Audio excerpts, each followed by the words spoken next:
Assalamu alaikum wa rahmatullahi wa barakatuh.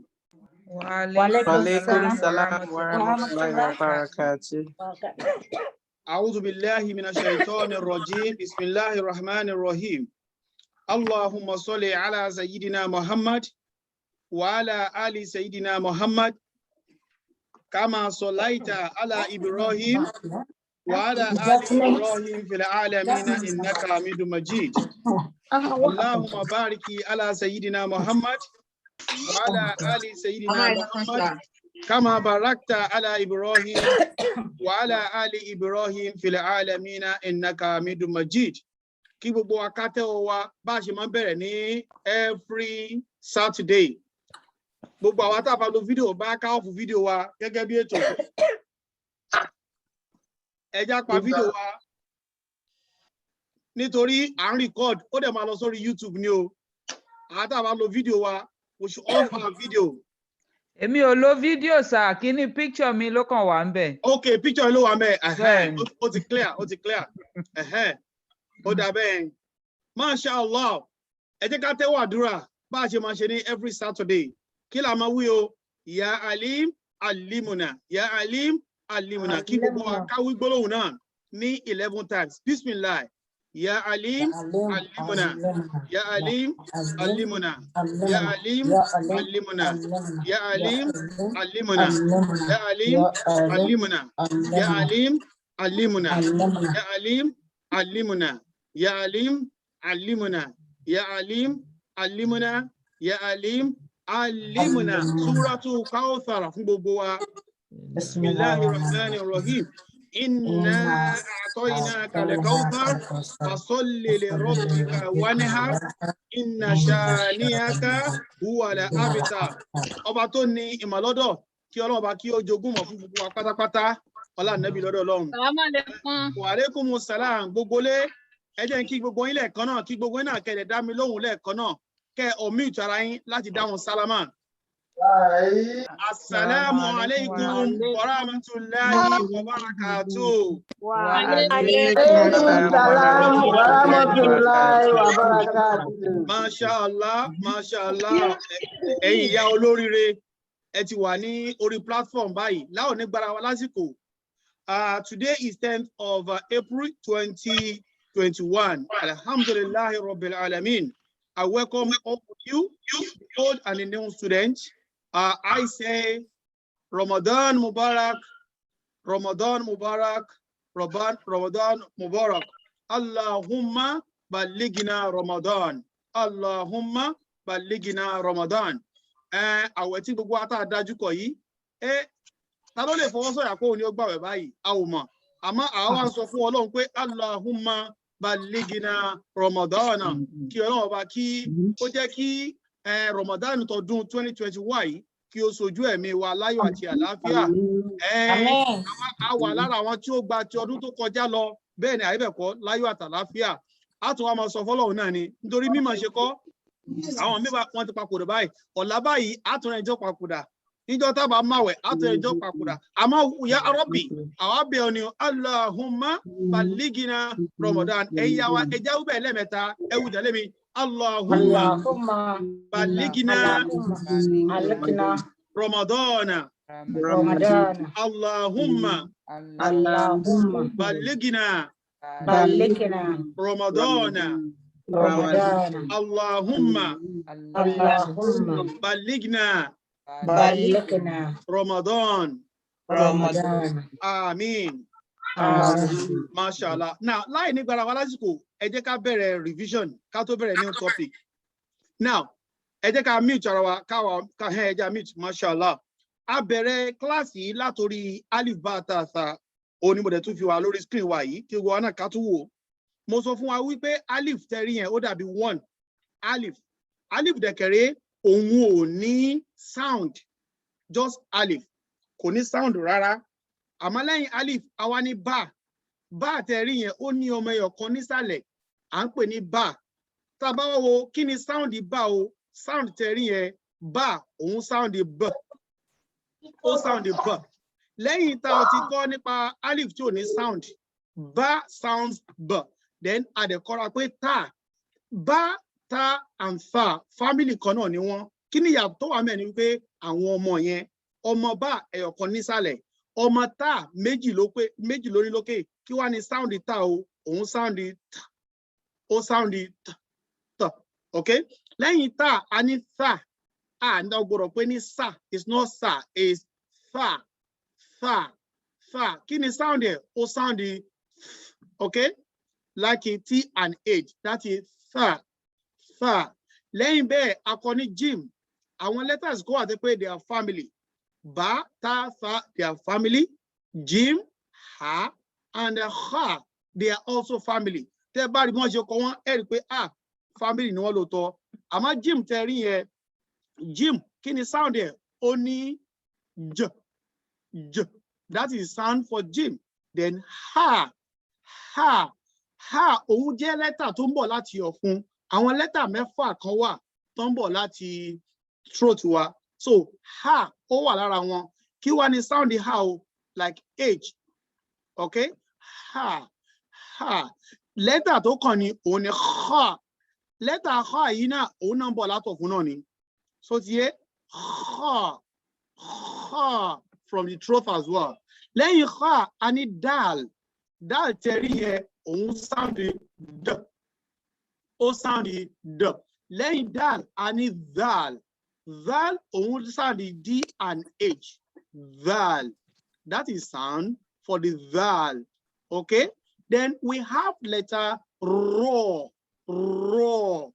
Ro, òun sound r. Tá bá wo ro àti zayin àti dal àti dal, family kan náà làwọn náà. Kí ló bá tán fi jẹ́ family ni pé tí a bá ti kọ wọ́n tán, a ò gbọ́dọ̀ add any letter mọ́ wọn lẹ́yìn wọn. Before one, I will add the letter, but after one, I will add the letter. So raw sound r. Then we have letter zayin. Zayin, wa alaikum salam. Zayin. Zayin is the next letter after the raw. Zayin sound z, z, z, z. Okay? Then followed by sin. Báwo la ti fẹ́ dá sí mọ̀? Òun ní eyín mẹ́ta péré. Tó bá dẹ̀ ti ní eyín mẹ́ta, ya máa ní sin. A máa fi eyín wa gangan. Tá bá fi pé, a máa fi hàn pé sin. Òun là ń pè ní sin. Kí wá ni sound ẹ̀? Ó sound just S. Lẹ́yìn sin, a ní shin. Sin and shin, they are also family.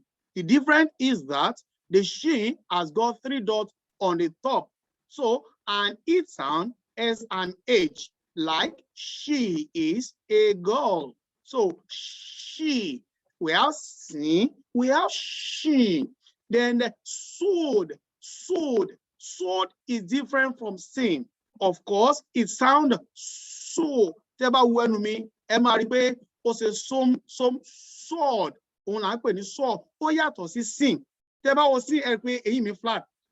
Sin, then sword. After this, it's called dod. Dod. Dod. Dod. Dod is also letter D and H, but we are going to put a dot or line underneath to show the difference between dal and dod. Tá bá fẹ́ pé dod, ẹ̀kẹ́ wa ó máa jáde díẹ̀. Dod. Tá bá tẹ́kẹ̀ wa bá ti jáde, a ò tí pé dod. This is what we call the foundation of at-tajweed. Àwọn ẹlòmíì wà tó wọ́n ti parí Quran, but they don't know how to pronounce the letter. So they are taking them backward. They are taking them from the beginning. They need to learn how to pronounce each letter correctly. This is why we started from these tajweed letters. How do you pronounce each letter? So we are just doing revision. For those who are joining now, this is just the revision. Okay, we said Lord. Lord sound Lord. Okay, let's start there. Lẹ́yìn yẹn, a ní Thor. Thor. We have the Thor. Thor sound like a T as well, but the thing is, we are going to put a dot or a line under this T. If you look at this ta here, it doesn't have any dot under. Ta is 2 dots, but this one is different from the ta. If you see me, ta, ta, but this is Thor. Then we've got Zor. We've got Zor. Zor is also like Z, but we have to put a dot or a line on What the formula could I know? the difference between the zayin and the zo. Zo. The next letter is called ayin. What is ayin and how do we pronounce ayin? Ayin is also a confused letter whereby a lot of people get confused in pronouncing ayin and alif. Alif no sound, but ayin has got a sound. What is the sound? Is okay, like me, like a cat, okay? But we use a speech mark as a sign when we want to transliterate the letter ayin. Afterward, we have to move on to roin. Roin is a letter that also coming from the throat. Ayin is also a letter coming from the throat. They are both family. If you remember, I've mentioned a couple of letters before whereby they are coming from our throat. We have the ha, we have the ho, we have the ayin, we have the roin. Going is transliterated as G and H. Okay, some people, they will say it's just only letter G. Okay, do not worry yourself at all. If they said it's G, mark it, yes, that's fine. And if they say it's G and H, more or less, it still sound roin. Roin is letter that coming from a throat. After that, we move on to fa. F for father is just F, okay? That is for letter fa. Fa and the next letter, which is ko, they are also the same family. But the difference is that the fa has got one dot on the top, but the o has got two dots. How do we say o from the roof of our what? Of our lip. This is o, cough, and it is written as Q, which means it sounds like a queen. O. We have o. Okay, the next letter is called ka. Ka. Ka is letter K. People do confuse with cough and a car. My mom is on the platform. My dad is on the platform. Do not get confused. They are different letters. Each letter has got where they are coming from. Maharij. So that is why we need to understand, like lemon, a pen, lemon, a pen. Then ka, okay, kalibun, a dog, kalibun, a dog. So you see, it's a different. Arabic, we have to say the correct letter. Otherwise, we're going in a different direction. Mommies and daddy, don't go different direction. Pronounce this letter the correct way how it's supposed to be pronounced. This is part of Tajweed. Now, the next letter is called lam. Lam. Lam sound Lam is long. It's a long letter. And you remember this one by saying lam long, followed by the meme. Meme sounds which is transliterated as letter M.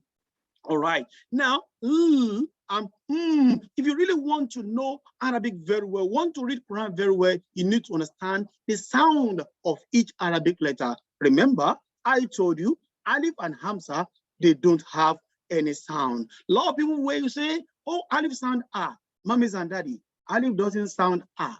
Alif has no sound. Let's move on to the next letter, which is called Nun. Good afternoon. This sound for what? For the sound of the letter Nun. People do confuse with ba. Remember, they both has one dot. But where is the dot for the ba? It's under. Where is the dot for the Nun? It's on the top. Nun. Oh, Nun on the top. If you see the Nun is on the top, so when you have the dot on the top, that brings your mind to say, oh, that is good afternoon. But the ba is very close to you, is Baba. B for Baba, the dot is underneath. Then, after the Nun, we move on to wow. When we receive a surprise from mommy, from daddy, or from our husband and wife, we say, wow, mashallah. Mommy said, daddy, W is the sound for what? For the wow. But we are not going to say W, we are going to say wow. That is what? The sound for the wow. The next letter is called we raise our chest a little bit. Remember, this is another letter that is coming from our throat, making 5. The first one I said ha, the second is ha, the third one is hai, the fourth one is roim. Down number 5 is now ha. How do we transliterate her? It's the same thing as H, but we have to put a dot under it.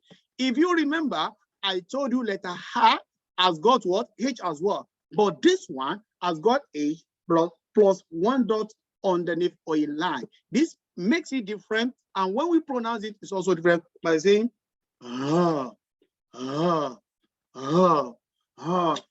when we read, Qul huwa Allahu, Qul huwa, you raise our chest in order for us to do what? To pronounce this letter correctly.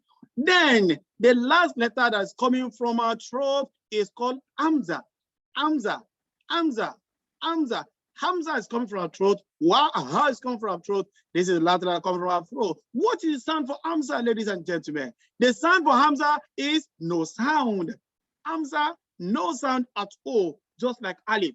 If somebody asks you which letter in Arabic letter that hasn't got any word, any sound, tell them frankly, boldly, confidently that Alif and Hamza has no sound. The last letter of Arabic letter is Ya.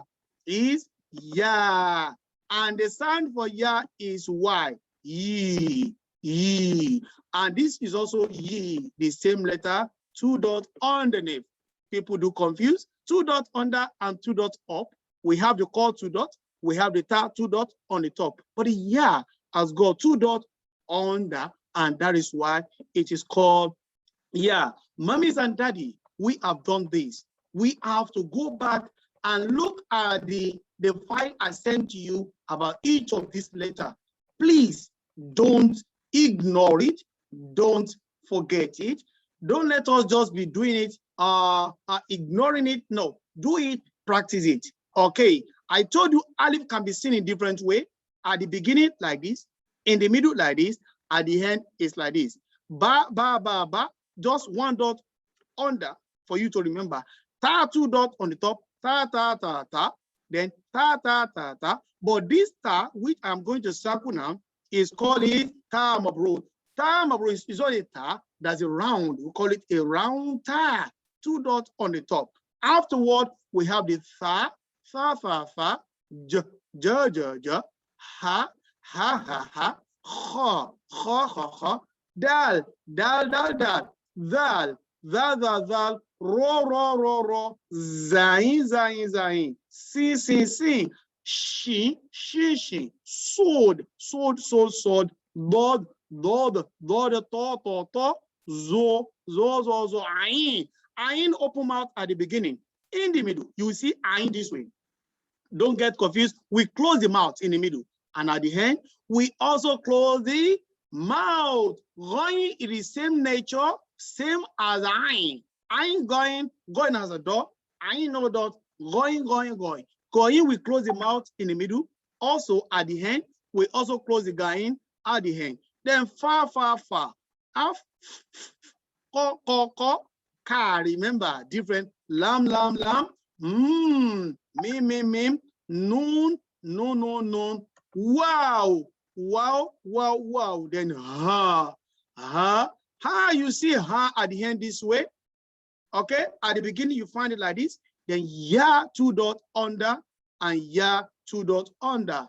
We have covered alif, fataha. We have covered the kasra. We have covered the dhamma. The alif to ya I've explained. I've revised now. You can't just read them. You only recognize them with a sound. Ooh. But what is going to help us to read, mummies and daddies on the platform with me, and who are going to be watching this video, what is going to help us to pronounce very well, we call them haraka. What are haraka? These are the major 3 sounds we have in the Arabic letters. Okay, sounds are a, sounds are I, and sounds are u. The first Arabic sound we have, fataha. We call it fataha. Fataha sounds a. And how do we remember fataha? It's just a line or a minus that we put it on top of any letter of our choice. Then fataha, we open our mouth. Always remember, whenever we have fataha, But when we have kasra, remember, mommy, it's a kasra when we have the line under, And what is the sound? It sounds E. We have to show our teeth anytime we say casserole. This is the clue you need to remember, mommies and daddy. When we see casserole, show your teeth. When we see fatah, open your mouth. When we see dhamma, dhamma is the third one. Dhamma is the third haraka. Dhamma is just like a small wow. But what is the sound? It sounds u. Ẹnu wa máa ṣe roboto báyìí ni tí a bá ti rí dhamma. Tí a bá ti rí fatia, a máa la ẹnu wa ni. Ah. Tá bá wá rí casserole, a máa ṣó eyín wa. Tá bá dẹ̀ ti rí dómọ̀, ẹnu wa máa ṣe roboto. So, níbí báyìí, a rí alif pẹ̀lú a. Báwo la ṣe fẹ́ kà? A máa sọ pé alif, fataha, a. Ba, fataha, ba. At the end of each, I have to open my mouth. But there are some exception letters whereby we are going to say O. Ladies and gentlemen on the platform, there is no O letter in Arabic. There is no O letter. We only have A, I, U. That is it. Okay. With the O, because of the nature of some letters, we are going to say O. For example, if I say Ro, Fataha, Ro, Ro, I will not say Ro, Fatiara. Okay? Because Ro with Fatia, with Dhamma, it has to be heavy. We are coming to that in the future, inshallah. Look at the sword. We say so Fatiha, so.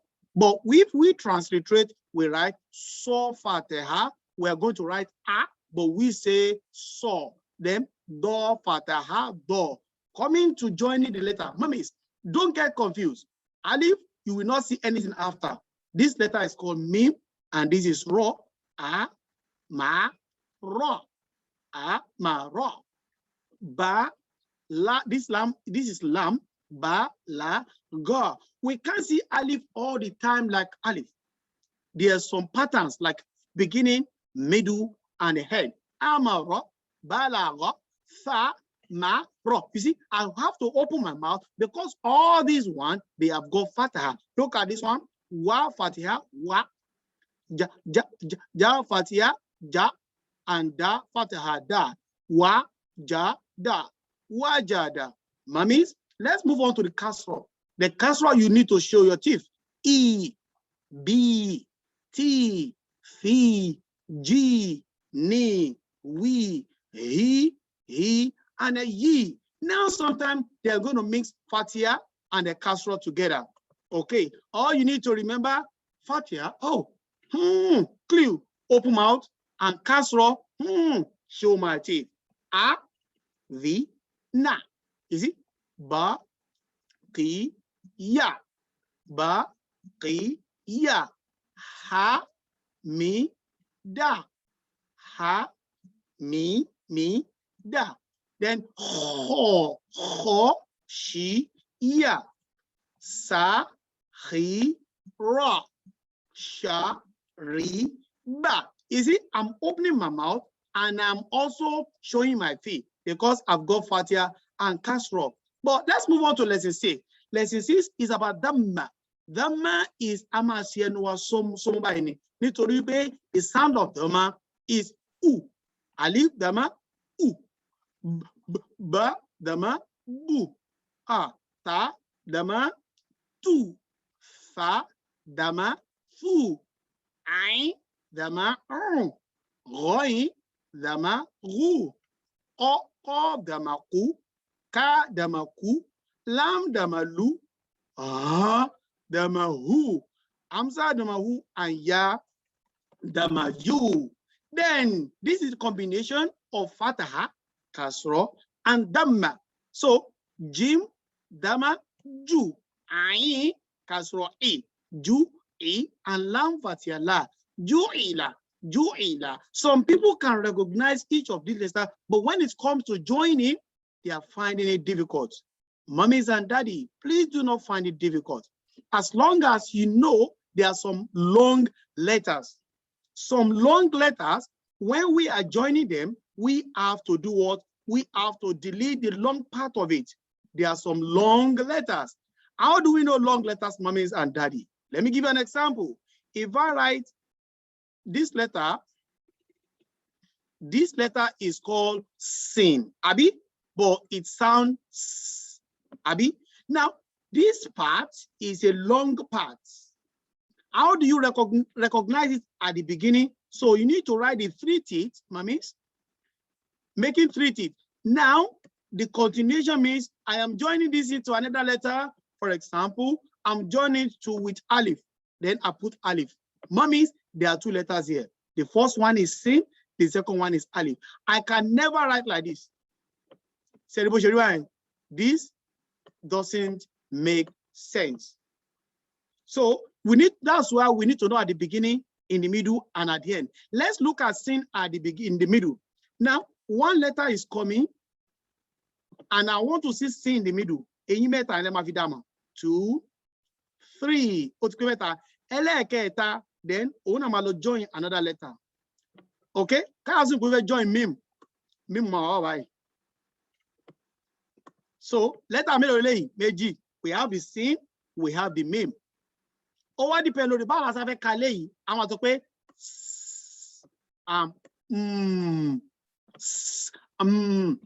but Tababe Kadada as a mafi arakasi, Kazope, sin fatia, Amabile Aje sa, Edivine, sa, King one of the Kesro Sibai.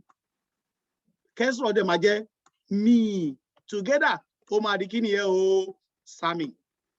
Omadikini o Sami. Sami. So this is how we have to read.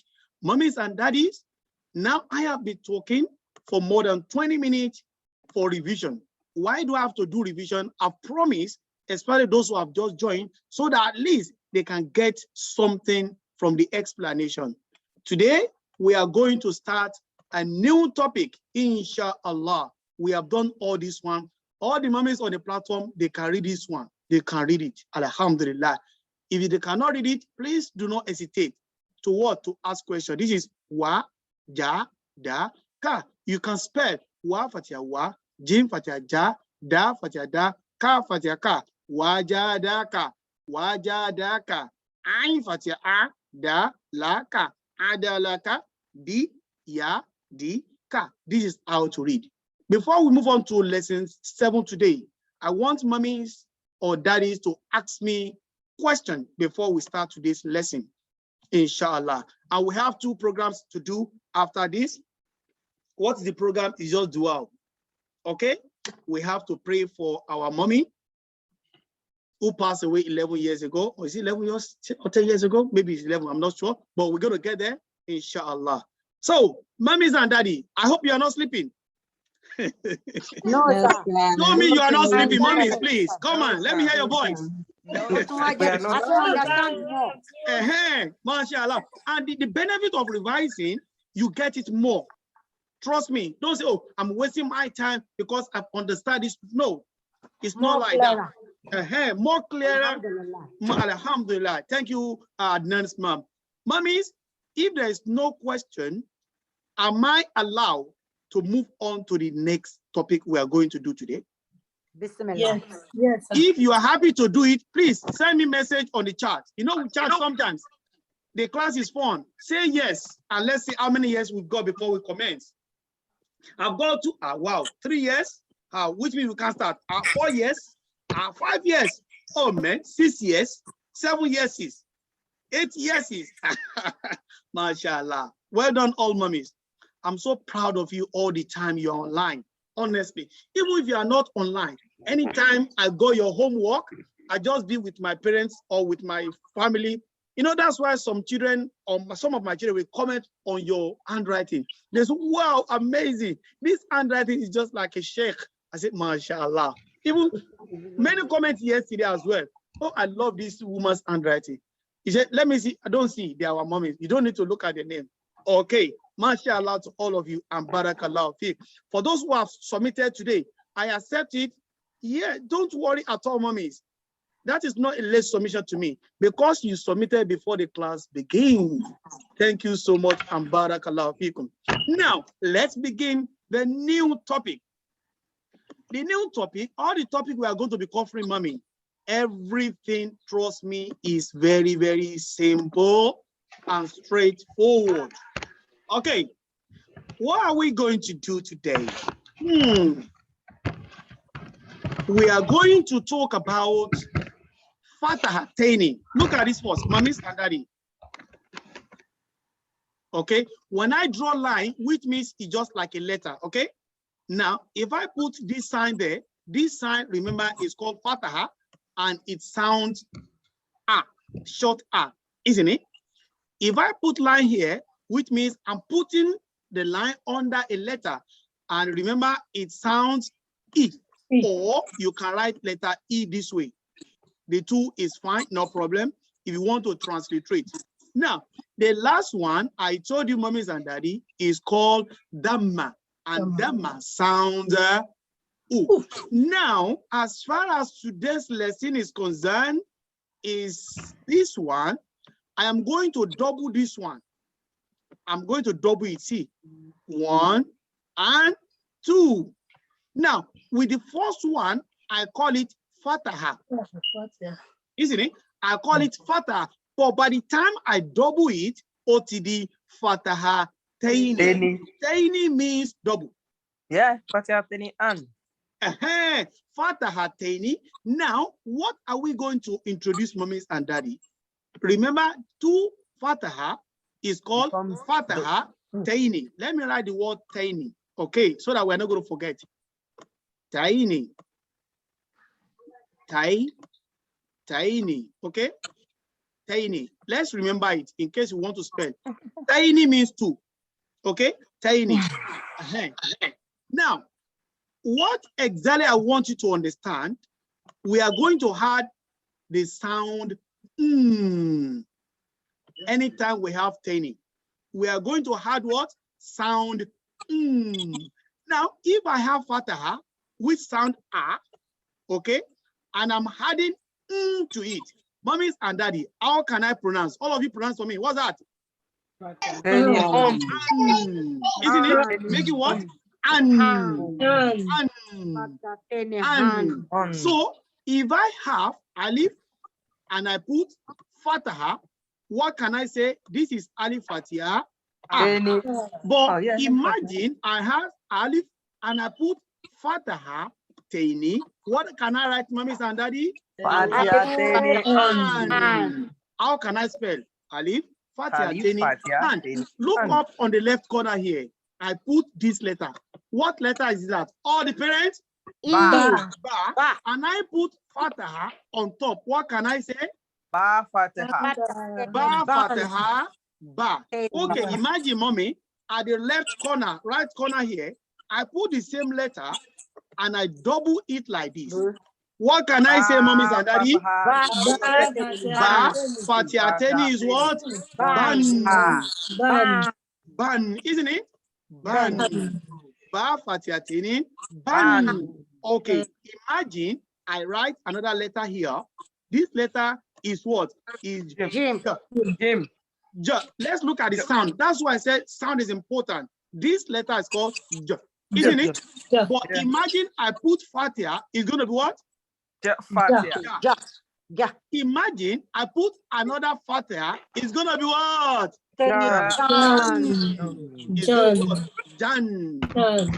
Jan. So today, I'm not going to move on to Kasrateni. I'm going to focus only on Fataha Taini. Mommies and Daddy, are we happy to proceed? Inshallah. Yes. Inshallah. When I ask question, I like you saying, yes, inshallah. Yes, inshallah. Now, let's go back to our Qaida now. Yes. Today, we are moving on to Fataha Taini. Fataha Taini is lesson number 6, Mommies and Daddy. 33. Now, I read. Now, for now, ignore the alif behind each of these letters. I'm going to explain that in the future. Okay, just keep at the mind that we have Ba, Fatiha Taini, Ban. Okay, then we have Alif Fatiha Taini is going to be An. Ba, oh yeah, he'll be Alif Fatiha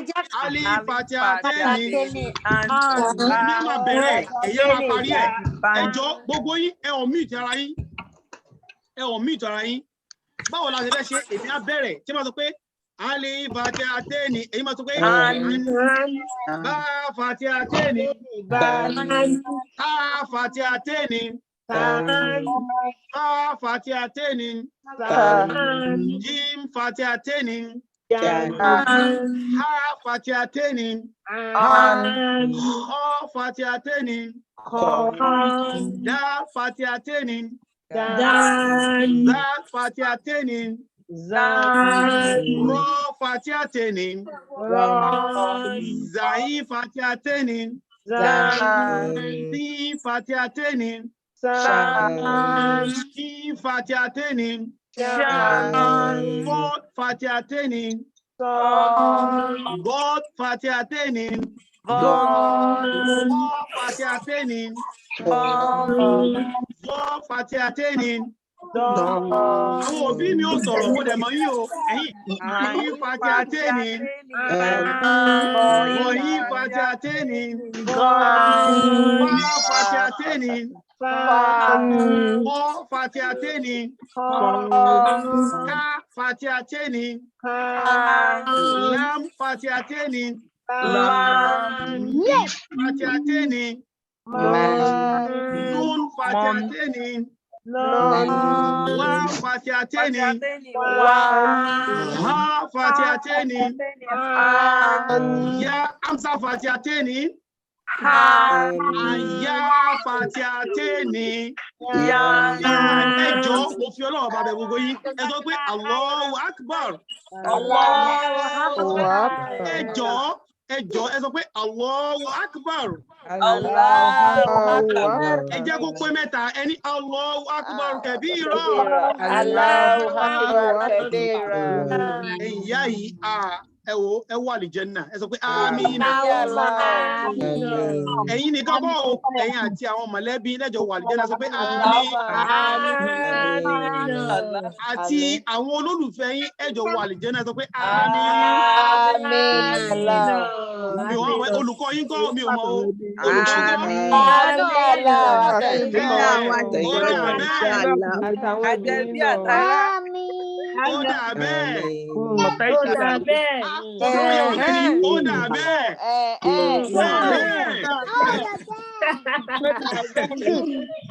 MashaAllah, barakallah, fikum to all of you. Now, mommies and daddy, any question about Fatihateni?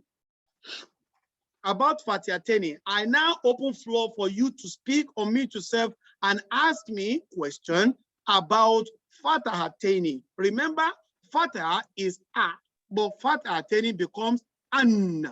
And we introduce the sound an, ban, tan. Okay, now I have not teach you this page, but I am very sure that at least 50% of you should be able to read this one, because when I say Alif Fatiha, Ba Fatiha, Ba, and Dal Fatihateni, Dan. All together, mummies. Abadan. Abadan. Easy. Well, like it here. Ro Fatiha, Ro. Rohi Fatiha, Ro. Elomi got in play last spelling gone. Rogadan. Rogadan. Well, like it. To Fatiha, To. Ba Fatiha, Ba. O Fatihateni, Kon. All together. Tobakon. Next one, mummies and daddy. Jim Fataha, Ja, Nun Fataha, Na, Jana, Fa Fatihateni, Fan. All together. Jana, Fan. Okay, the last one here. Mim Fataha, Ma, Lam Kasro, Li, and Ka Fatihateni, Kan. All together. Malikan. Malikan, see, Abadan, Rogadan, Tobakon, Janafon, Malikan. Okay, ẹ jẹ́ ká mú ẹyọ kan ká transliterate it. Ká transliterate and let's see how it goes. Let's translate only one. Okay, Abadan, Abadan, Abadan. Abadan. Now, Mo ń tẹ́ bá fẹ́ kọ́ handwriting. Orí ẹ̀ handwriting mi better dada.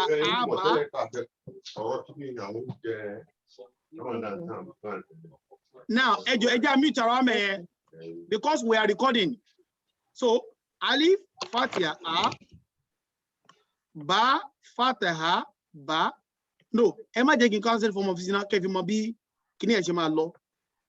Now, ẹ wo Alif wí báyìí. Ani Alif ẹ rí pé kò ní sound. A máa filẹ̀. Irú ba nsin, ba sound b. Àbí? Irú dance báyìí, kini da sound? Isn't it? Now, let's introduce Omasi now. Alif Fatiha A. Abi? Then Ba Fatiha Ba. Abi? Ba. Irú dance man àwa fi Fatiha tenisi. Kí ló máa fún wa o? Dan. Isn't it? Dan. Now, tá bá fẹ́ kọ, ẹ má gbàgbé, a máa kọ láti bẹ̀rẹ̀ ni pé A, Ba, Dan. Abadan. Abadan. Gbogbo yìí ni handwriting ó ti wọ 95%. Ẹgbọ́n ọba tó di àbínú yóò dùn sí bẹ́yẹn ni. Ẹ̀yin handwriting àwọn olùkọ́ mi gan ò lè kọ́ bọ́n ṣe bẹ́ẹ̀ ṣe kọ́ handwriting báyìí because you are taking out your time to do it. And when you are writing, you are saying you are getting multiple reward. Can you imagine this one? Mashallah. Ẹ jọ̀ọ́, mo fi àyè ìbéèrè sílẹ̀ báyìí ká tó bọ́ sí next item because a ní láti kọ handwriting kan báyìí gbogbo wa kí á mú pen wa jáde báyìí àti ìwé wa. Let's bring out our pen or pencil and our notebook, please. Aisha Aisha jọ̀ọ́ tètè dá mọ́ mi lóhùn lẹ́sẹ̀kẹsẹ̀. Aisha Salami. Èmi ayé kọ́ sínú nǹkan náà ibi iṣẹ́ ni mo wà. Oh, Ben, I saw that. Yeah, so Ben. Okay.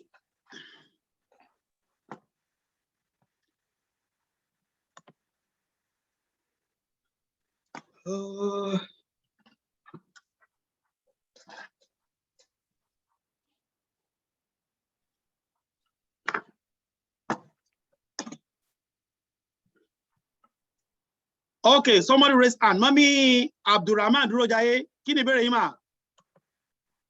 Assalamualaikum warahmatullahi wabarakatuh. Wa alaikum salam wa rahmatullah. Go ahead.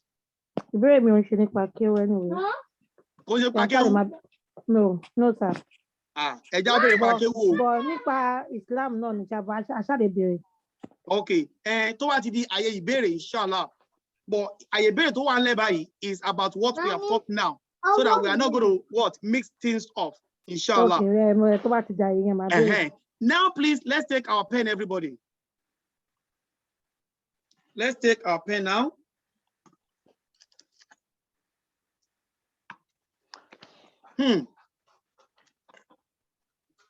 Satimu pen wa ìyá wa. Bẹ́ẹ̀ni. Bẹ́ẹ̀ni. Ti mú ìwé wa náà.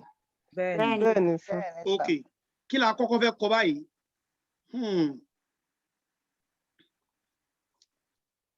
Am I sharing my screen yet? No. No, let me share it. Alima. Okay. Ṣé mo ti share screen mi? Bẹ́ẹ̀ni. Okay. Now, ẹ̀yin náà máa kọ́ bí mo ṣe kọ́ ni mo ti fẹ́ bẹ̀rẹ̀ o. Okay, sir.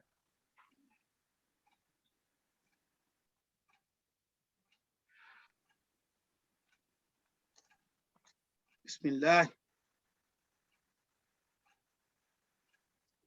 Oya, mo ti kọ́ Alif.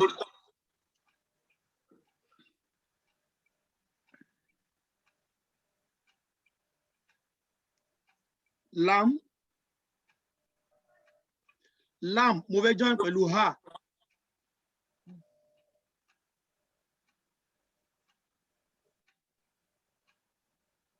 Then mo fẹ́ join pẹ̀lú mim.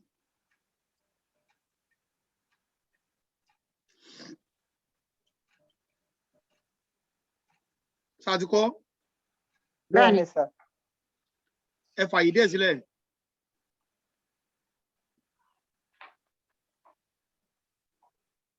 Then lam.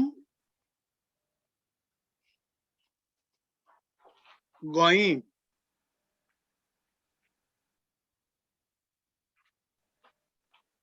the Nun, and Alif.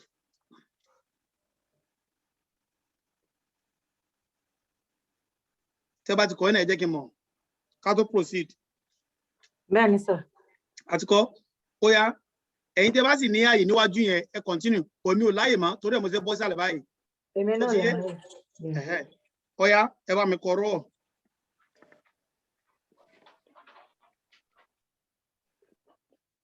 Ẹ bá mi kọ mím. Then ẹ bá mi kọ dọ́ọ̀d.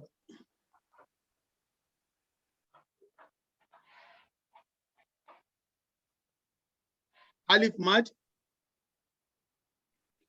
Ẹ bá mi finish ẹ pẹ̀lú nun. Ẹ̀yin tẹ́ bá ní another marker, tẹ́ bá ní another pen, ẹ change the color yín ká fi fọmọ sí.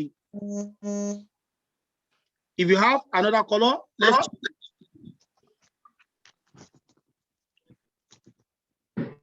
ẹ kọ Hamza sókè kẹ́ wá fi Fatiha sí. Alájí ẹjọ́ ẹ má lo yellow yẹn. Okay.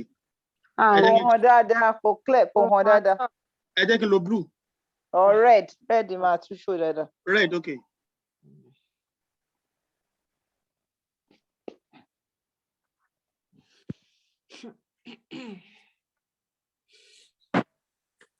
Okay.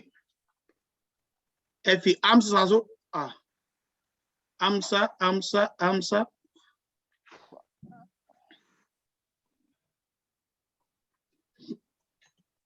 Ẹ fi Hamza sórí Fatiha yẹn. Kẹ́ fi Fatiha sí. Ẹ bá fi Fatiha sórí lam náà.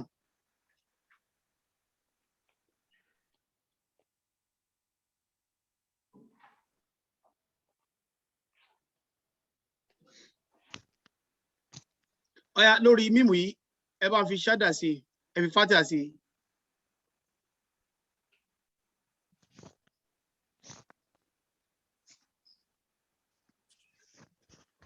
Deji, ẹ wá bá mi tan náà yìí. Àfa how ni Mark S kìíní lórí Araka lórí. Mo ń bọ̀.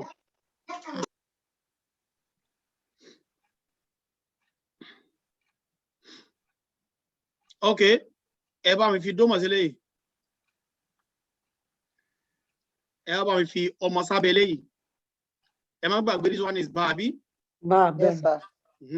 Ẹ bá mi Fatiha sókè. Ba fata ba. Yeah, ba Fatiha ba. Lẹ́tà ilé Islam àbí? Lam bẹ́ẹ̀ni. Kasọ i. Kẹsìrọ̀ lì. Ẹ bá mi fi dọ́ọ̀tì sórí eléyìí. Gọ́ẹ́. Yes, gọ̀ọ́yìn. Gọ́ẹ́. Tí mi bá fi anything sórí ẹ̀ báyìí, kìlómítà ó lè sọ fún mi. Tokun. Tòkun, thank you. Baligina. Ramadan. Thank you. Fatiha, Ro, Mim. Ẹ bá fọmọ kan sílẹ̀ yìí. Rọ. Ó yá. Ramadan. Ramadan. Ramadan. Ramadan. Rahmah. Fataka. Do. Nufatna. Ramadan. Ramadan.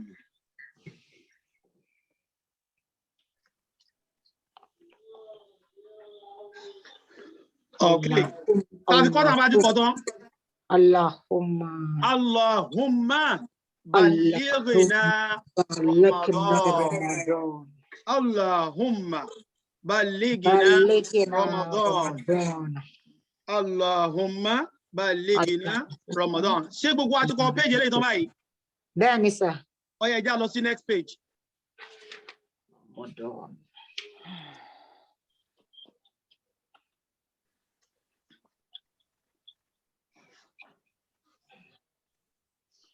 So ti yá. Bismillah. Ẹ bá mi kọ eléyìí.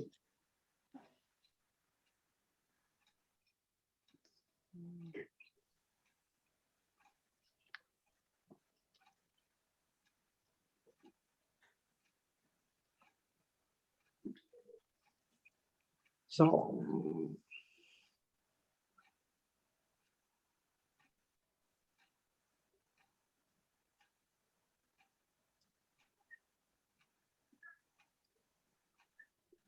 of any 2 colors, same thing.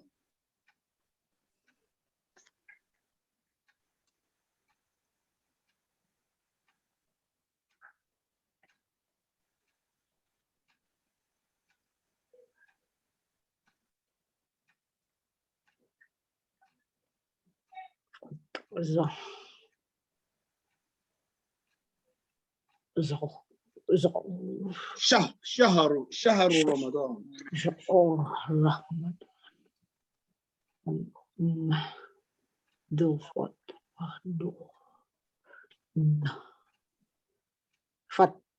في يرقص وينوي.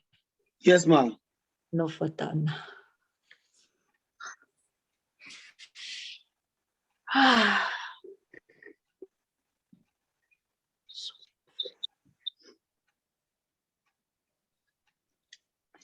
Saturday, Benny.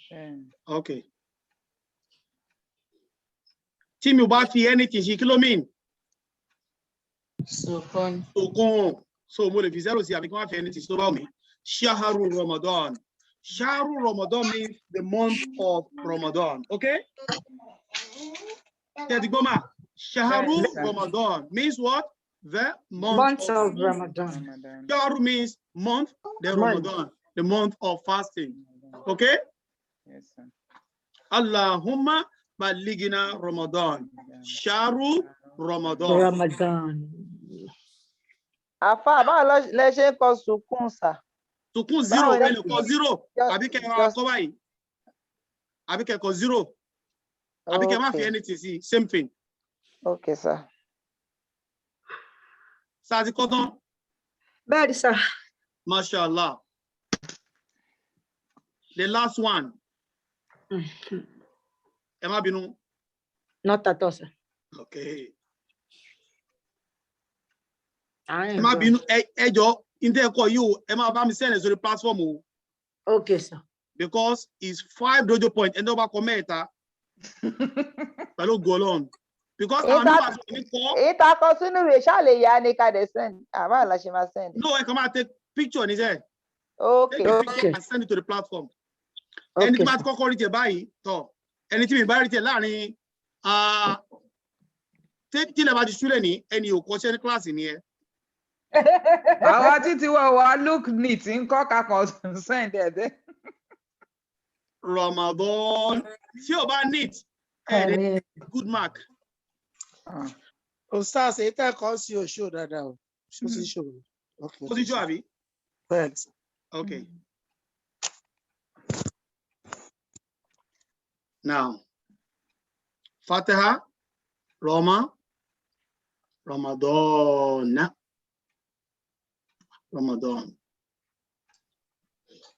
Alhamdulillah. Ramadan. Mo ní ìyá méjì péré àbí mẹ́ta tí ó sọ fún mi nípa Ramadan. Any volunteer just about Ramadan? Assalamu alaikum. Wa alaikum salam. Bismillah. Thank you, ma. Nǹkan tẹ́mi mọ̀ nípa Ramadan ni pé Ramadan oṣù àbíyí ni. Oṣù ńlá, oṣù tí Ọlọ́run tó yọ́nú sí gbogbo ẹ̀dá Ádámọ̀ tó lè tọ́ wá. Allahu Akbar. Oṣù yọ ẹ̀ṣẹ̀ ni. Oṣù tó ṣe pé tọ́lọ́run bá Alékeọlá Subhanahu wa ta'ala tó bá gba ẹ̀dá láyè. Tó bá gbà wá láyè pé ká witness ẹ̀. Oṣù tó yẹ kéèyàn dúpẹ́ ni. Wa alaikum salam. Àìtí ìkọ́tán ẹ ti gbé bọ́ọ̀dù lọ. Ẹ má bínú torí Ànábì Muhammad. Mo parí ni. Okay, ma, agbọ́ ma. Nítorí pé lára títóbi Ọlọ́run ni pé kì í ṣe gbogbo èèyàn tó witness last Ramadan ló máa witness eléyìí. But Ọlọ́run bá gba ẹ̀dá láti Ọlọ́run bá gbàyàn láyé oṣù tọ́lọ́run fẹ́ ká fi súnmọ́ òun ká fi bẹ lọ́hùn fún àṣìṣe tá a ṣe. Ààyè ìdáríjì wà fẹ́ni tó bá lè bẹ lọ́hùn lásìkò Ramadan. Masha Allah. Thank you. Masha Allah. Masha Allah. Baraka from Dublin, Abi. Láti London ni. Àti London kẹ̀. Mọ́mì Tiwalade. Mọ́mì Tiwalade. Àwọn dàná. Mọ́mì Tiwalade. Mọ́mì Tiwalade. Okay, ṣé láti Enwick àbí? Bẹ́ẹ̀ ni. Ẹ̀yin Dublin, ọ̀yẹ́ yín náà jáde, ẹ wá sọ pa Ramadan. Assalamu alaikum. Ẹ sì bá wa gbé kíní yẹn padà. Dublin, ọ̀yá, I want a prayer from Dublin. Wa alaikum salam. Bismillah. Oṣù Ramadan jẹ́ oṣù àpọ́nlé, oṣù abiyì, oṣù tí gbogbo èèyàn máa ń look forward sí láti rí ìyọ́nú Ọlọ́run. Ó ti jẹ́ oṣù tí wọ́n sọ Al-Qur'an kalẹ̀ fún aṣíwájú ẹ̀dá Ànábì Sallallahu alaihi wasallam. Mashallah, mashallah, mashallah. Wa alaikum salam. Another mommy from London. From London, thank you, mommy. Oh yeah. So, nǹkan tí mo mọ̀ nípa oṣù Ramadan tí mo fẹ́ ask nǹkan táwọn mommy ti sọ ni pé is the 9th month of the month Islamic calendar. And then we fast from dusk to dawn, that is from before sunrise to sunset. We will fast for 29 or 30 days. And it is a month of forgiveness and the blessings of Allah. And some, we call it Som. Fasting, we call it Som in Islam. We call it Som, mashallah. Som in the month of Ramadan. Allahu Akbar. Tí ó bá jẹ́ pé wọ́n ní káwọn obìnrin mọ̀mọ́ sí wà sí ni, ẹ̀yin ìyá mẹ́ta tẹ́jẹ sọ̀rọ̀ yìí, ó yẹ kẹ́ sọ fún gbogbo àgbáyé pé bí oṣù Ramadan ṣe rí léyìí, mashallah, I'm really impressed. Àwọn tí ó sọ̀rọ̀ náà, gbogbo wọn lè sọ̀rọ̀ o, àmọ́ mo sọ fún yín pé oṣù fọkànbalẹ̀, oṣù tí láìláṣẹ kọ́ sí àtẹ̀yàn fi ń bẹ Ọlọ́run ọba tó fi ń jí kádàrá ẹ̀dá padà sí dáadáa. Allahu Akbar. Allahu Akbar. Ṣé ń gbọ́ oṣù yọnú? Oṣù tí Ọlọ́run ti yí kádàrá ẹ̀dá padà. Yí kádàrá ẹ̀dá padà. Oṣù alápọ̀nlé jùlọ. Oṣù alápọ̀nlé jùlọ. Allahu Akbar. Ẹ jọ̀ọ́, ẹ̀yin tẹ́ ẹ kọ́ṣẹ́ yẹn ṣe ti kọ́ tán mà. A ti sẹ́ǹdẹ̀ sà. Ẹ̀yin tún lé o. A ti sẹ́ǹdì ẹ o.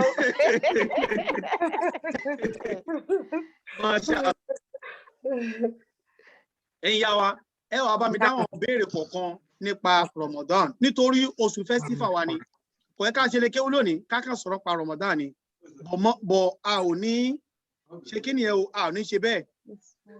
Another thing ni lára òpó Islam ni Ramadan o. Òpó wo ló wà? Òpó wo ló wà? Lára òpó Islam. Ìkẹrin. Àkọ́kọ́. Ìkẹrin the first one. It's the first one. First one. Ẹlẹ́kẹrin. Okay. And the last one is what? Hajj. Hajj ni bẹ́yìn tí lè mọ̀ ní sàtọ́ Hajj lọ Mẹ́kà. Ẹ̀yin yá wa. Àwọn tá àti lọ Mẹ́kà, ẹ sọ pé àmín. Ẹ wú bẹ́ẹ̀. Àmín. Àwọn tá àti lọ, ẹ sọ pé àmín. Àmín. Àwọn tá àti lọ, tá a tún fẹ́ lọ pé àmín. Àmín. Ó ti tán. Oya, join my quiz gbogbo wa. Mo ti send message sí yín. Oya, join my quiz. Ó wà lórí chat. Ó ti wà lórí chat. Alájẹ́ ti send message yẹn o. Orí chat ló wà. Ó wà lórí chat. Ó wà lórí chat. Orí chat. Click on it and let's go on the quiz about Ramadan. MashaAllah. Remember, when we do join my quiz, it's not about competition, but it's just about adding more to knowledge. Isn't it? Yes, I've got 5 people at a time. MashaAllah. I've got Tinuke, I've got Mami Zainab, I've got Mami Saida, I've got Abdul. We have a man in our mix today. How come? Salam alaikum, sir. Please send the chat. I can't. Abdul Karim. Abdul. Who is Abdul, please? Let's see.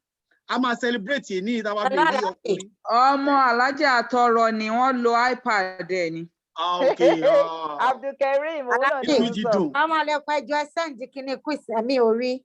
Okay, ma. Bá send sí. Mo la send ẹ̀ sí omi kan orí. Ó wà lórí chat.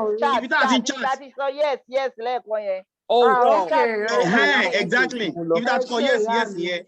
Wrong place. Èmi náà lọ ẹ ṣeun o. Ẹ ṣe jàre sweet sister. Mo ti rí. Mashallah. Ṣé gbogbo ara ti rí báyìí?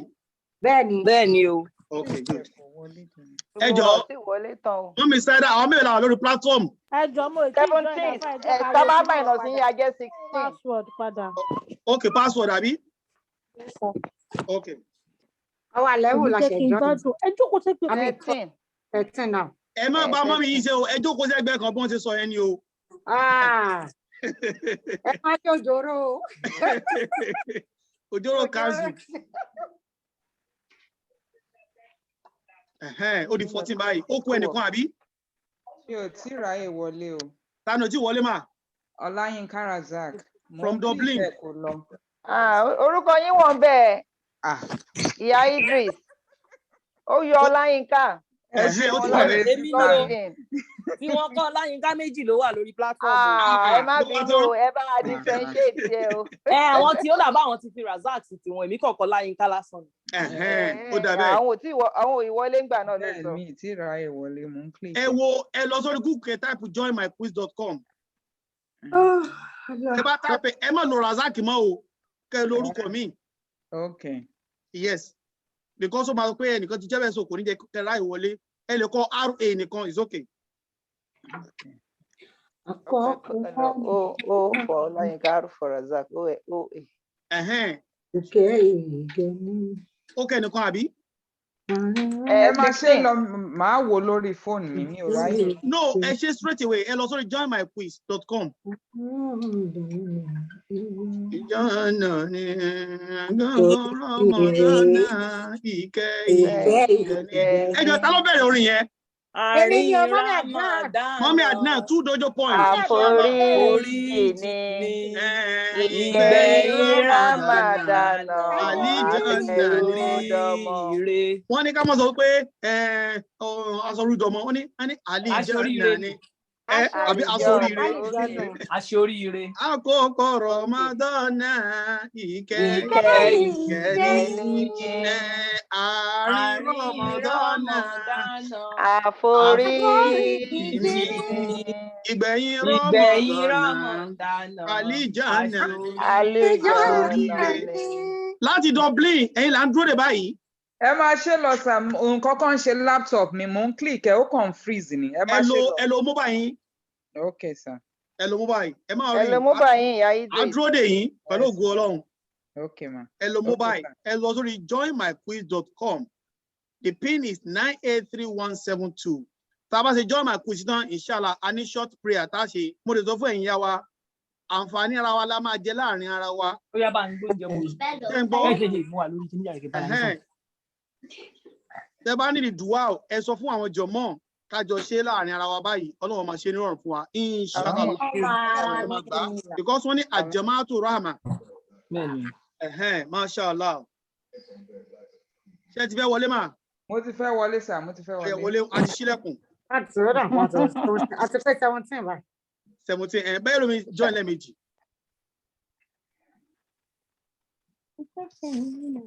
Ẹ bẹ̀rẹ̀ sà, ẹ bẹ̀rẹ̀. Okay, inshallah. Bismillah. Wọ́n ní ká bẹ̀rẹ̀.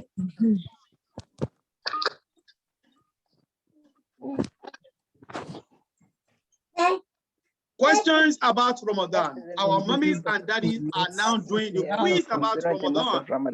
MashaAllah. We've got questions. How is Ramadan celebrated? Which month, according to the Muslim calendar, is Ramadan? Which one is it? We have Muharram, we have Safar, Rabiul Awwal, Rabiul Thani, Jumada al-Awwal, Thani, Rajab, Shaban, Ramadan, Dhul Qa'dah, Dhul Hijjah. Which one is it? Then we have, why do we celebrate Ramadan? Why do we have to celebrate Ramadan? Which ones come after Ramadan? Do we need to fast in Ramadan? And what still do we need? Next one, what does the evening meal in Ramadan mainly consist of? What is it? What do we have to have? Then, how is Ramadan important to Muslims? Do you think it's important to Muslims? Yes. It's very important for all the Muslims in the group. How can we implement Ramadan? Which festival is celebrated at the end of Ramadan? Which festival? How can we do this one? Celebrated after Ramadan. Which festival is celebrated at the end of Ramadan? When we fast for 29 or 30 days, we have to celebrate something. What is the name of that celebration that we need to do? Hunger, self-peace. playing with friends. What is the name of that celebration called? What is the name of the celebration at the end of the Ramadan? Next question, what is suhoor? Everybody must know this one. Suhoor is the food meal we have in the morning before we begin Ramadan, inshallah. Why do we fast in Ramadan? Why? We have to select one answer there. Which is the fourth pillar of Islam? Which one? We said it during our discussion before. Number 12, what is the name of 9th month in Islamic calendar? Everybody must know this one. The word Ramadan in Arabic, what is the meaning? How is it fasting, praying, searching to eat, or only dessert? Oh, which month comes after Ramadan? Let's find out. Ramadan, Ramadan, and Shawwal, and Shawwal. So after Ramadan, which month comes?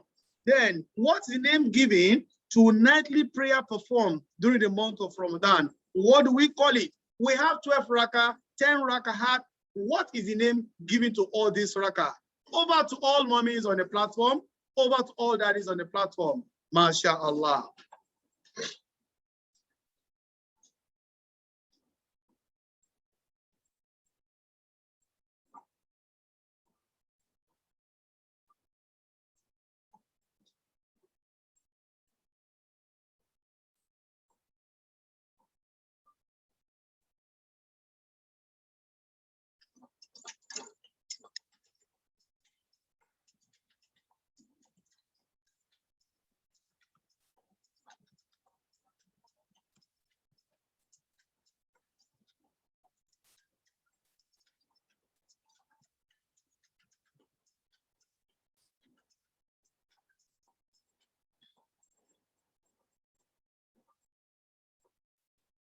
MashaAllah, MashaAllah, MashaAllah, MashaAllah.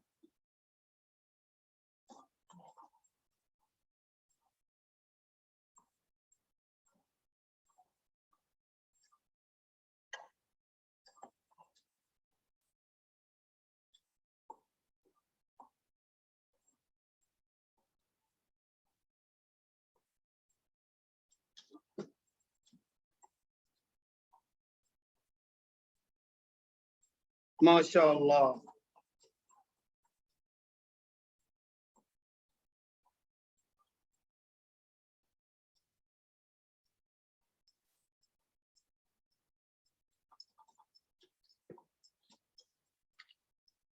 MashaAllah, MashaAllah.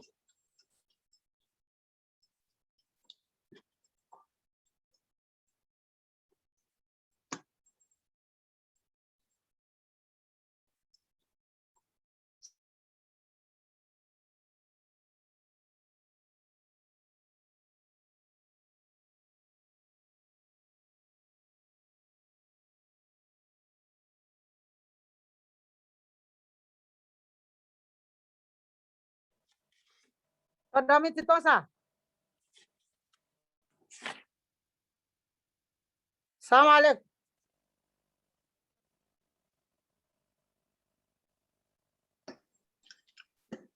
Wa alaikumus salam. Tọ̀dọ̀ mi ti tán. Ẹ ti parí question yìí nìyẹn o.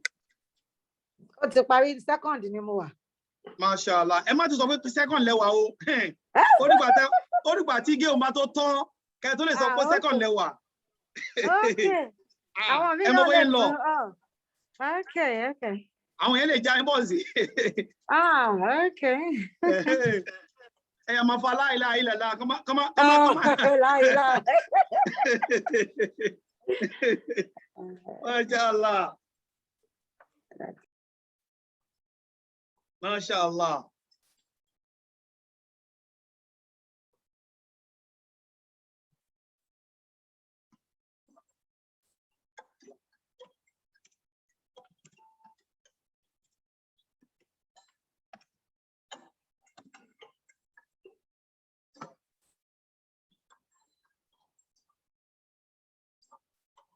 MashaAllah. MashaAllah. Àfáà mi ti ṣetán. Okay. Thank you. Yes, sir. Okay, I think a lot of people have finished now, inshallah. I think we can stop it now. Not everybody. Yeah, but we can still stop it. So I need to save our time. Okay, sir. Inshallah. Sorry, mommies and daddy. We're going to end this game now. Inshallah. Thank you, mashallah. Surah Al-Kawthar for all of you for making effort.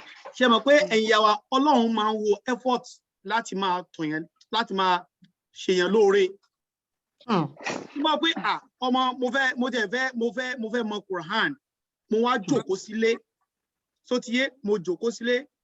Mi ò béèrè lé kéwú àwọn ọmọ, mi ò gbé tírà, mi ò wo YouTube, mi ò wo anything. Mo dẹ̀ fẹ́ mọ̀ Quran. Ẹ jọ̀ọ́, is there any miracle?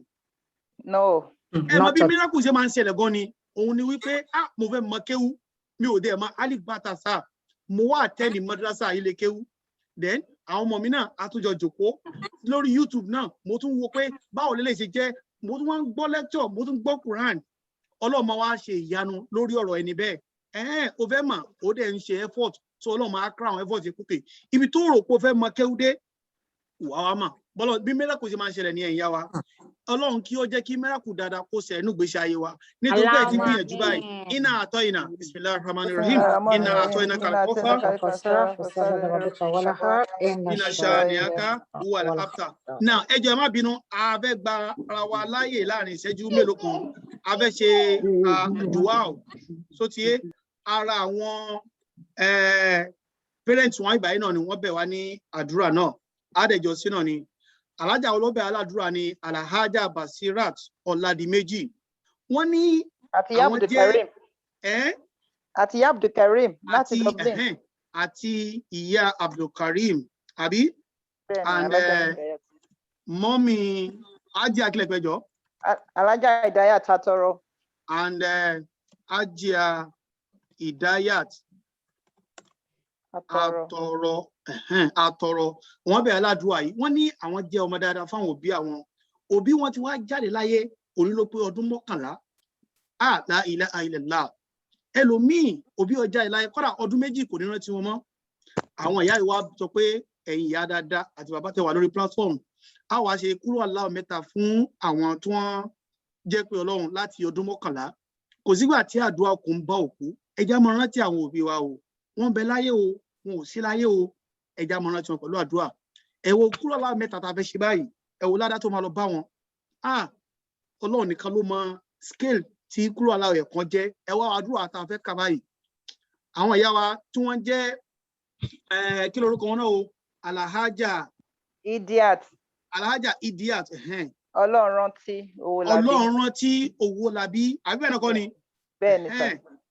Kí Ọlọ́run bá kí ó bá wa ṣe kó bá tẹ afẹ́fẹ́ rere àsìn kí Ọlọ́run bá kó bá kẹ́ wọn òjò gẹ̀ òjò àánú òjò àforíjì kó túbọ̀ bá wa lọ sí kábàárì wọn Alhaja Idiat Ọlọ́run rántí àbí Ọlọ́run rántí wọn jẹ́ ìgbọ́dọ̀ bá gbọ́ orúkọ yìí àbí kọ́ ya máa rántí wọn ni bẹ́ẹ̀ ni láì bá láti wò kúrò aláwọ̀ mẹ́ta gbogbo apátápátá ní kájọ ka kúrò aláwọ̀ náà Ọlọ́run mọ́sà bá wa kẹ́ wọn òjò kẹ́ gbogbo ẹ̀jẹ̀ tí wọ́n ṣe Ọlọ́run bá yá fi Ọlọ́run lọ́wọ́ tí wọ́n bá wà tẹ́ pé ìkẹ́ Ọlọ́run ni wọ́n bá wà Ọlọ́run kó ṣe àlékún ìkẹ́ fún wọn Ọlọ́run kó túbọ̀ bá ṣe kí ni kó bá rántí wọn ìkẹ́ Ọlọ́run kó máa bá wọn lọ́wọ́ tàwa yìí bísímìlá kúrò aláwọ̀ mẹ́ta fún wọn bísímìlá ẹjọ́ ẹ omi ìtara ń kájọ ká.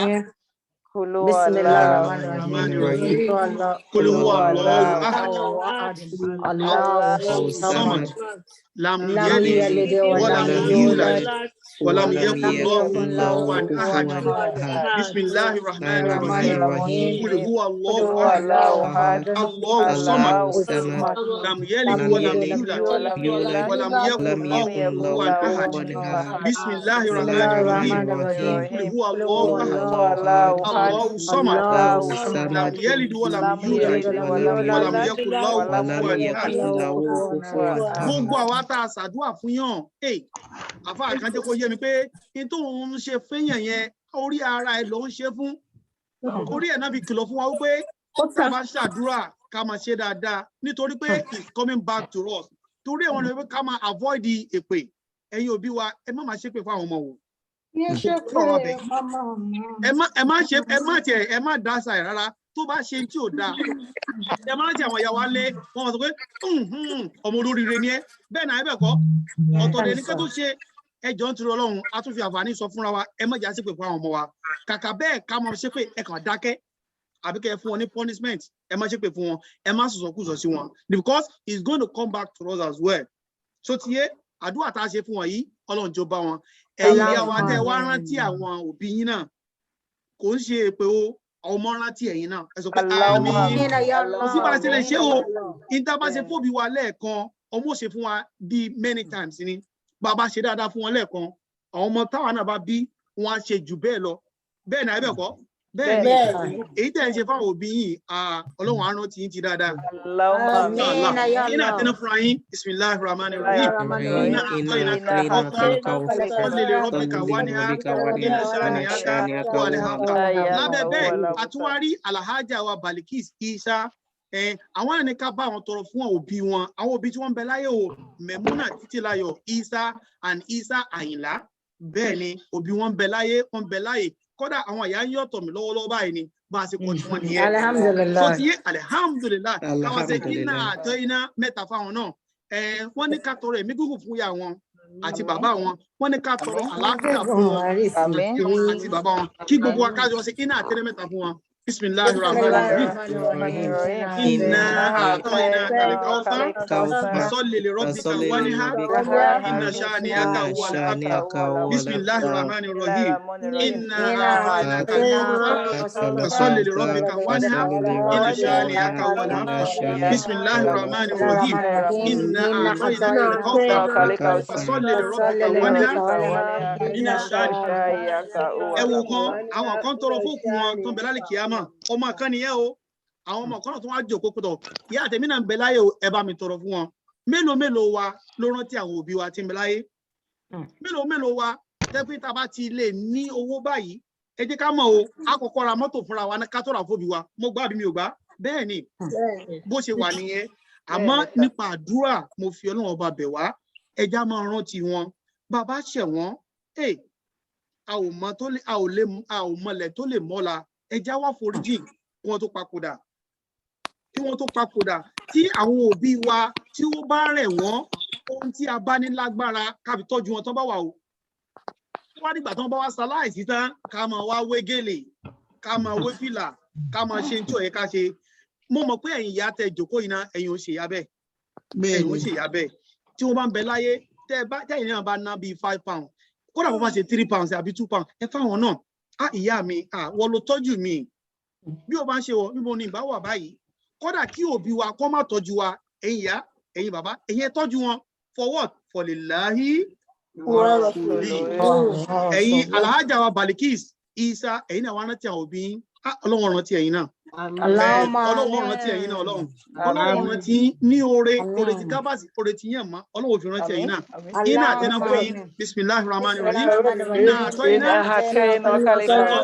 ọ̀sọ́ lè rọ́bìkà wọ́n ní iná ṣáà ẹ̀yọ́ mi kò tọ́ síbẹ̀ o ẹ má jẹ́ ká wà selfish ẹ wo ẹni tó alájà Balikis Isa yìí ó sọ fún mi ó ní kí n bá wọn tọrọ fún ọkọ òun náà kí n tọrọ fún ọkọ òbí ọkọ nítorí àwọn ti papòtà alhaja Rizkat Májàsán àti alhaji Soliu Májàsán ẹ wò wọn kò sọ pé òbí mi nìkan ni kò tọrọ fún ó ní àwọn òbí ọkọ òun tó ń bẹ lálẹ́ kìámà ẹ̀yin náà wò yá dáadáa ẹ̀yin náà ẹ imagine inú mi dùn nígbà tí mo gbọ́rọ̀ yẹn ẹ máa nífẹ̀ẹ́ ọkọ yín tẹ bá nífẹ̀ẹ́ ọkọ yín ẹ tún nífẹ̀ẹ́ àwọn òbí wọn náà wọn ń bẹ láyé o wọn ò sí láyé o ẹ ṣàdúrà fún wọn mo fi Ọlọ́run ọba bẹ̀ wá ẹ̀kọ́ ńlá tó kọ́ yìí o òun ṣe pé ká ka Quran nìkan òun lẹ̀kọ́ gbogbo tí Quran nìkan ti kọ́ wa òun lẹ̀kọ́ ìlérí náà Masha Allah alhaja wa Májàsán Rizkat tó ń bẹ lálẹ́ kíámà ọlọ́mọ́sà bá wa kẹ́ wọn lọ́hùn àti alhaji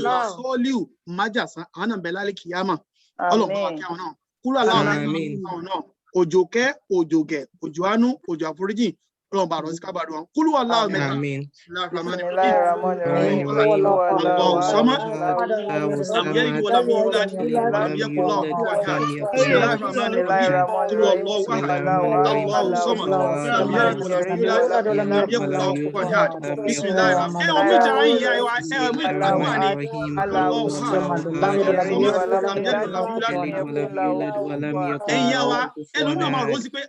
Èmi náà bá dẹ̀ sọ fún kan ṣàdúrà fún òbí mi.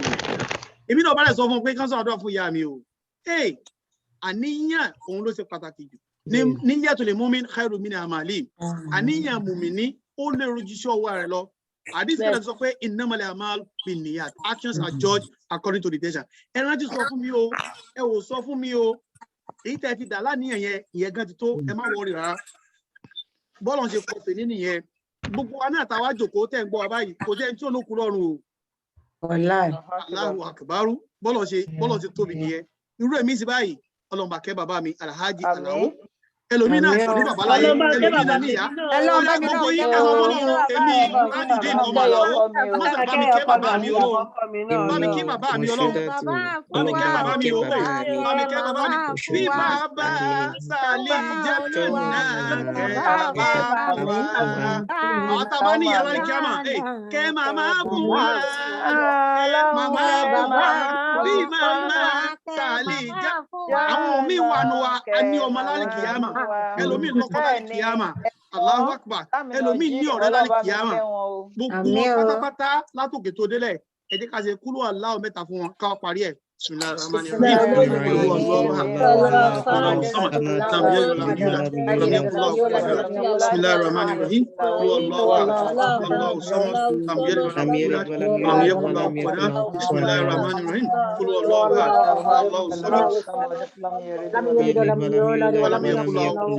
ara wa náà iná àtẹnà kọ̀kọ̀ fúnra wa. Bismillahirrahmanirrahim.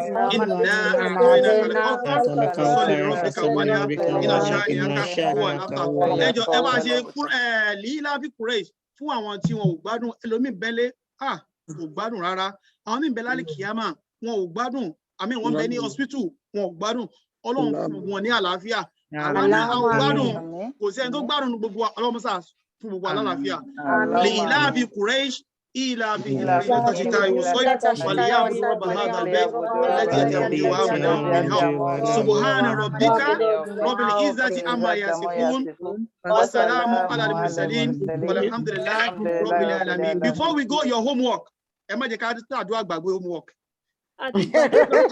No, mi gbọ́dọ̀ gbàgbé. Àfà ṣé àwọn nílé kéwú ní during the month of Ramadan ní sà. Pẹ̀lú ògùn Ọlọ́run. Inshallah. Inshallah. Ẹ̀yin òbí wa homework yìí òní ló wà lójú bọ́ọ̀dì yìí. Ẹ bá mi kọ. Assalamu alaikum sir. Wa alaikum salam. Share screen. Okay, ṣé time bẹ̀rẹ̀ iná la máa bẹ̀rẹ̀. Pẹ̀lú ògùn Ọlọ́run kò sáà affect iná dídá yín àbí? Ó máa affect àfà. Ẹ jẹ́ ká jọ discuss ẹ̀. Ó máa affect àfà. Ó máa affect. Ìta máa ṣe ni pé ká má lò ju 30 minutes lọ. That's fine. Tá a bá bẹ̀rẹ̀ ní 6 o'clock, ká dẹ̀ parí 6:30. 6:30, yes. Inshallah. Deal or no deal? Deal. Ká tètè máa sign in 10 minutes before the 6 o'clock. So yẹ wa àbí kò yẹ wa? Ọlọ́run àbá àgbà lẹ́sìn, inshallah. The month of Quran, we should not take break at all. Ẹ wo assignment ìlélẹ́yìí. Ẹ bá mi kọ alif fatateni an. Ba fatateni ban ta fatat ẹ má kọ transliteration ṣé ti gbọ́ Adétọ́lá Arabic lásán ẹjọ àbá owó tí wọ́n kọ ọdáyà rọ ẹ tó tún fi alif yẹn sí ṣé ká má kọ alif yẹn àti ká kọ sí ṣé alif yìí alif mọdì tó wà ń bẹ alif mọdì okay ìdẹ máa ṣe pé ẹ kọ lesson 7 sí gbọ́ mi ẹ bá ti kọ lesson 7 tán kẹ́ wá kọ pé Fatihateni this one. Okay. Tẹ́ bá kọ Fatihateni tán ẹ wá kọ gbogbo eléyìí. Bí ẹ fi arò sí yẹn ibi àwọn ibi alif mọdì yẹn lọ sọ sà alif mọdì. Ẹ má kọ Fatiha tó wà lẹ́gbẹ̀ẹ́. Thank you for that. I like that. Who say it, please? Two dojo points. Two inshallah. Two dojo points. Okay. Ọláwó rẹ̀ àbí? Bẹ́ẹ̀ni sir. It's 2 dojo points for you as well. So ẹ má fi alif mọ̀dì yìí sí, ẹ má fi sí. Ṣé ẹ gbọ́ ẹni tó bá fi sí mi ò ní fún dojo point o. Ẹ má fi alif mọ̀dì sí o. Ẹ kàn kọ Jim Fatihateni Jan. Okay, inshallah. Assalamu alaikum wa rahmatullahi wa barakatuh. Ẹni tó náà máa lè question ẹ̀ jẹ́ kó béèrè. Ẹni tó bá tẹ̀lé questions o. Ẹni tó bá tẹ̀lé. Now.